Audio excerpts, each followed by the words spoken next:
Yes, we do have a lot of things in common between the protests in Bulgaria and Hong Kong. There are a lot of things we don't have in common because from what I know, we have anarchists there running down the streets and they show this violent behavior. In our case, we just have normal protesters. I do support the people that are protesting, but I don't support the violence. This is not the proper answer in this case. The only similarity that I could find between democratic Bulgaria and communist era Bulgaria is the fact that both governments seem to be quite oppressive.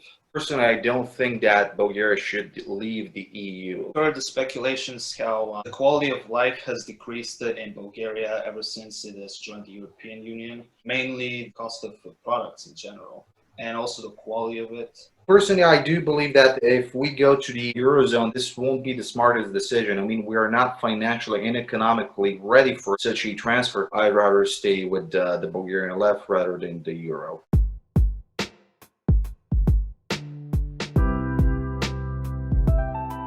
Здравейте всички, it's Keybros. Welcome to the 5th episode of Soft Talk, where unlike BBC's Hard Talk, the interviewees won't find it hard to talk. Make sure to like and subscribe to Keybros so that you can stay up to date with all of our content.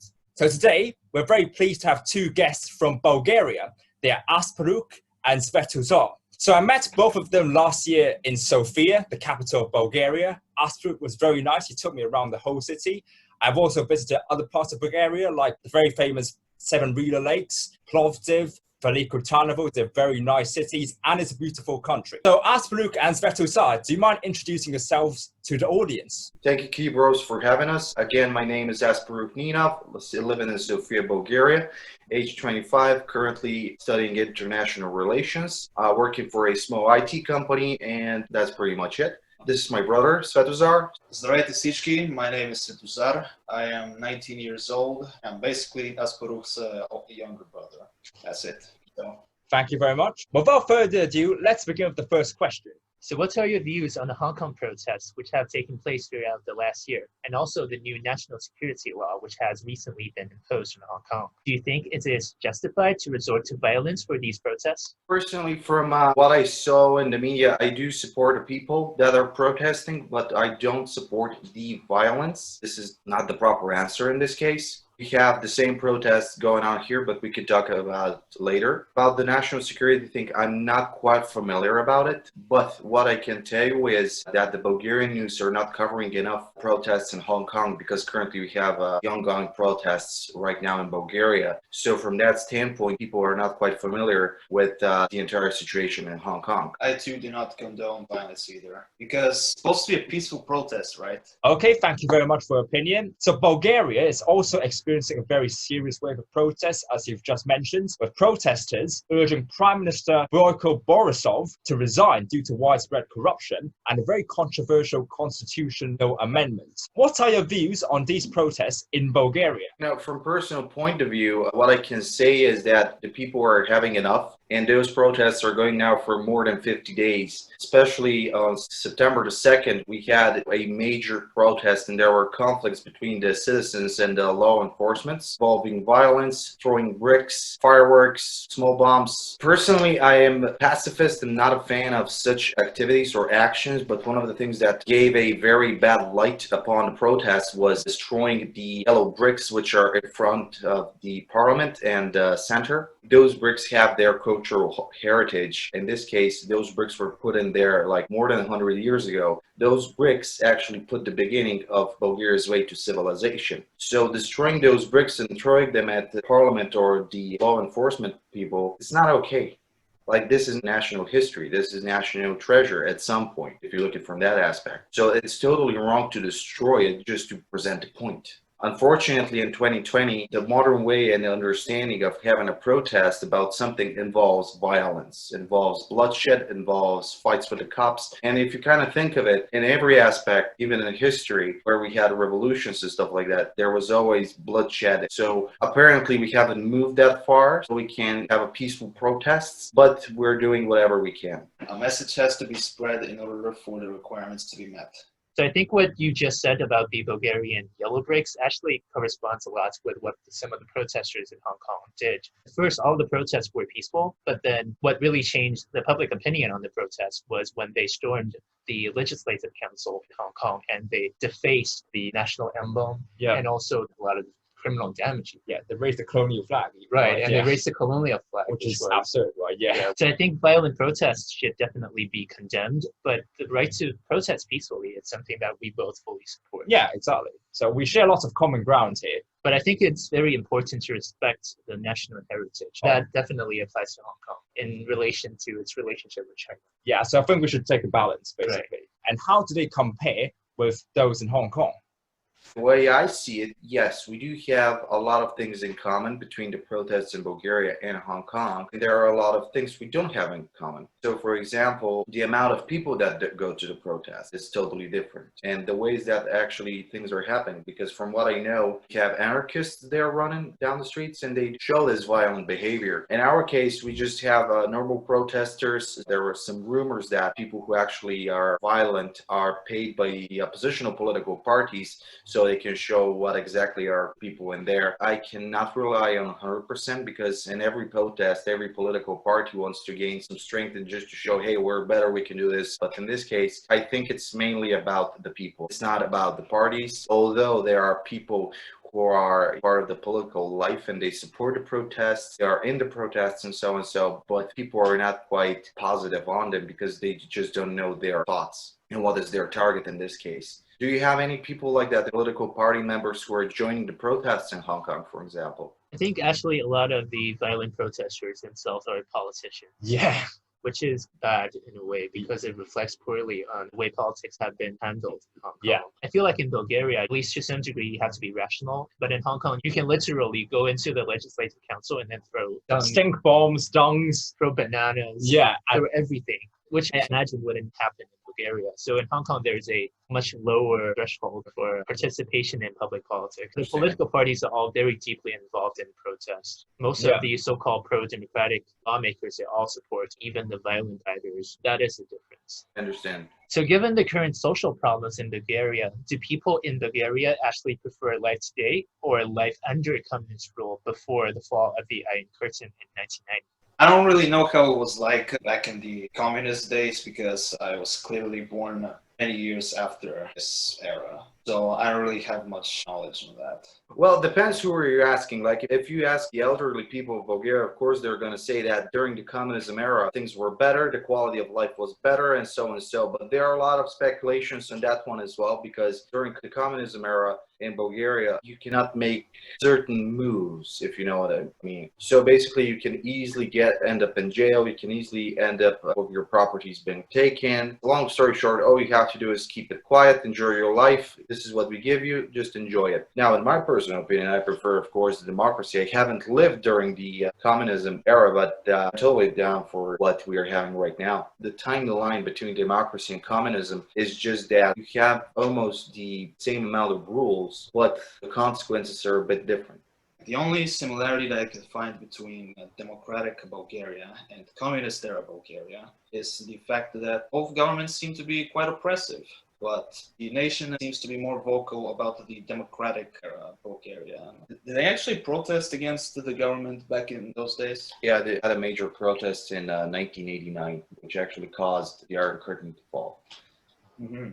Thank you, that's very interesting. Now let's move on to the European Union. Do you think Bulgaria should leave the EU? Personally, I don't think that Bulgaria should leave the EU. Like, of course, with every new membership of Bulgaria, whatever is NATO or the EU, more laws are being applied, more debts have been raised. I've heard the speculations how the quality of life has decreased in Bulgaria ever since it has joined the European Union, mainly the cost of products in general, and also the quality of it. What's your take on this? Ever since Bulgaria joined the EU, I was a small kid, I remember that certain things were with better quality. The government is saying that we have to meet the EU's expectations upon quality, upon checking certain things. But I don't think this is the case, because me and you as travelers around the world, we know that in some European countries, the domestic products actually, they have better quality, they have better taste, even a better price. So in this case, I don't think that the main reason for the drop in quality and the price changes have to do something with the EU. I think that we have to do it. The people in the country have to do it. I'll give you an example. Like if we go right now in a domestic supermarket and we buy products equal to 30 euro here in Bulgaria, okay, the quality may be one. And if we go to, let's say, Germany, and if we go to the very same supermarket brand and we buy the same amount of food for the very same amount, then we will check that maybe the quantity and the quality is better. Now, this is a thing called double standard. Everybody is aware of it, and some countries are actually facing the double standards, no matter is it from the EU or non-EU countries. So in this case, I do believe that there is a double standard, especially for Balkan countries that are part of the EU. But I think this could be overcome. I'm not sure how, but I do believe that it could be. This is why so many people have started to use the phrase, they ruined this country. Also, one more question to you, Asparuh. When it comes to the Eurozone, do you think Bulgaria would benefit if we switch to Euro? Definitely not. Personally, I do believe that if we go to the Eurozone, this won't be the smartest decision. I mean, we are not financially and economically ready for such a transfer. Yes, it will have its small benefits, but I do believe that for the sake of the people, I don't think that this will be the smartest decision. I do believe that there will be many cons instead of benefits in this case.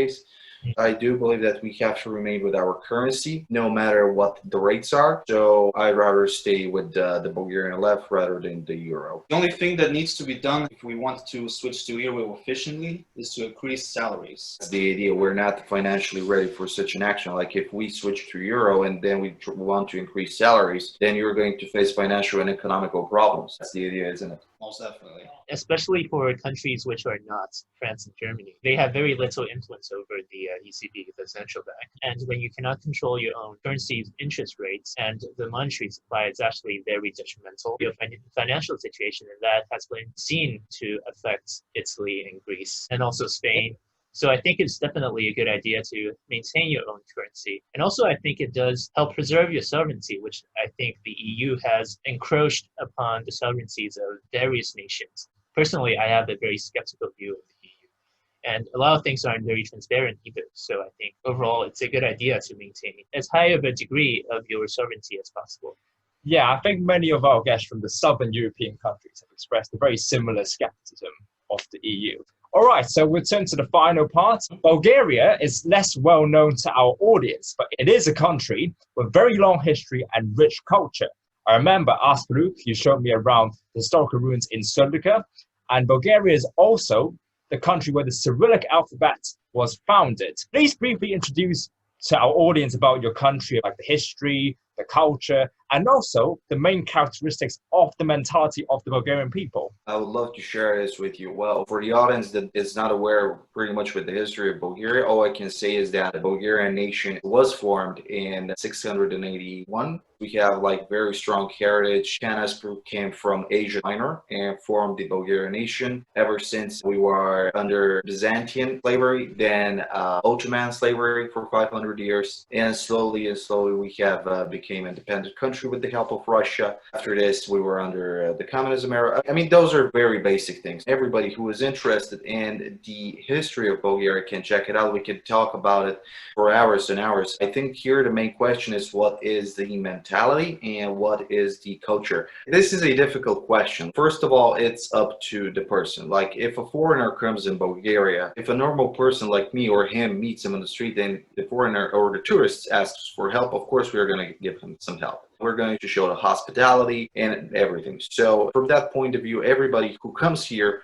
with the goodwill and just wants to get more information about certain things, there are tons of people who are ready to help. The youth in Bulgaria, all of them, they know English, they can speak it fluently, and especially in the social media, if you type in I was in Bulgaria or a trip to Bulgaria, you're going to see just what are the vibes there. Now, we do have that minus, which is some people, when they see that you're a tourist, they just want to take advantage of you, but I don't believe that this is main part of the characteristics of the Bulgarian mentality. Funny enough, we have that national thought, which is I don't want to be good, I want the other guy to feel bad.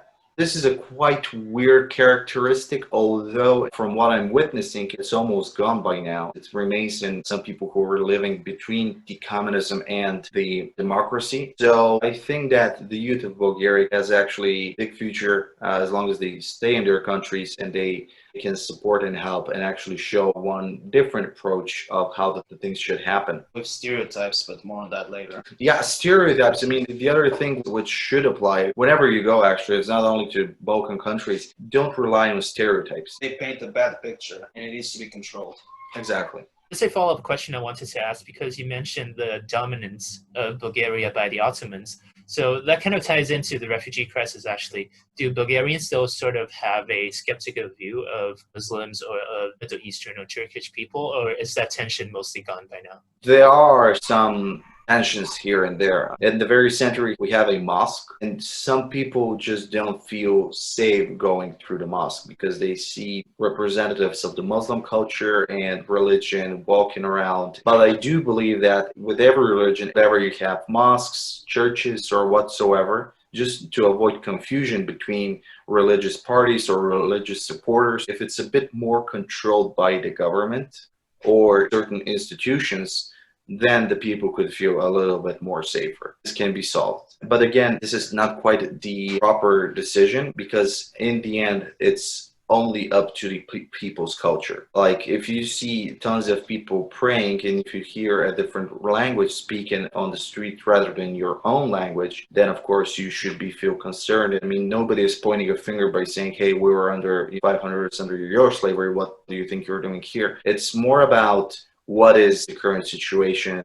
Благодаря. So we'll now end part one. In part two, we're discussing Bulgaria's relationship with China, Bulgaria's position on the US-China conflict, and also Bulgaria's perception of the Western media and its future. So please stay tuned and see you in the next part. Bye.